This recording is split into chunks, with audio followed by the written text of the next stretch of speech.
국민의힘이 참패한 작년 4월 총선 이후부터 윤 대통령이 술자리에서 계엄령이란 단어를 자주 사용했고 술도 많이 마셨다고 아사히 신문이 보도했습니다.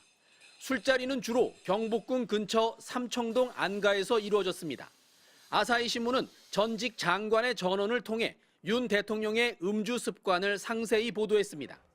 윤 대통령은 삼겹살 등을 안주로 먹고 맥주잔 안에 소주잔을 미리 넣은 뒤 맥주를 붓다가 빠뜨려 먹는 이른바 소맥을 즐겼습니다.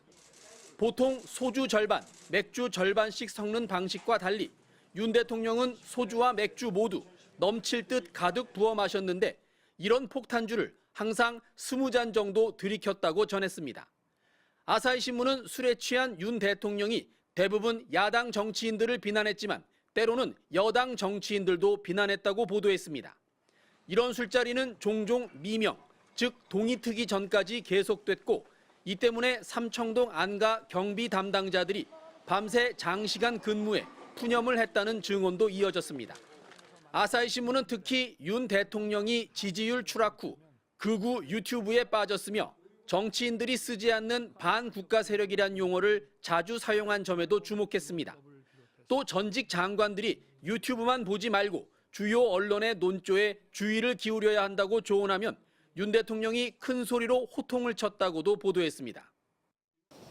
국정을 책임지는 최고 지도자가 동이 트기 전까지 20잔씩 폭탄주를 즐겼다는 증언은 주량이 상대적으로 적은 일본 사람들에겐 믿기 어려운 충격으로 받아들여지고 있습니다. 도쿄에서 MBC 뉴스 현영준입니다. 지난해 11월 29일 오전 9시 2분 서울 한남동 대통령 관저를 출발한 차량 6대가 경찰의 교통통제 속에 4분 만에 용산 대통령실에 도착했습니다.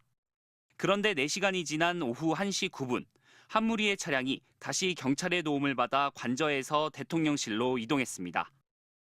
둘 중 하나는 가짜 출근인 셈인데 윤석열 대통령이 오전 9시에 출근했다면 똑같은 경호 차량이 오후에 다시 움직일 이유는 없습니다. 직원들끼리도 아까 그 차는 뭐야 그러면은 그건 가짜야 빈차야 그 왜 그런 건데 그러면 출근하는 척 하는 거지. 한겨레 신문은 지난해 11월 6일부터 한 달간 이처럼 위장 출근으로 의심되는 정황이 적어도 3차례 포착됐다고 보도했습니다.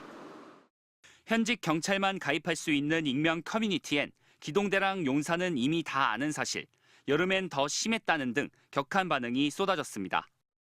깡통 차량에 대한 가짜 경호를 경찰이 위장 제대로 부른다는 사실도 공개됐습니다.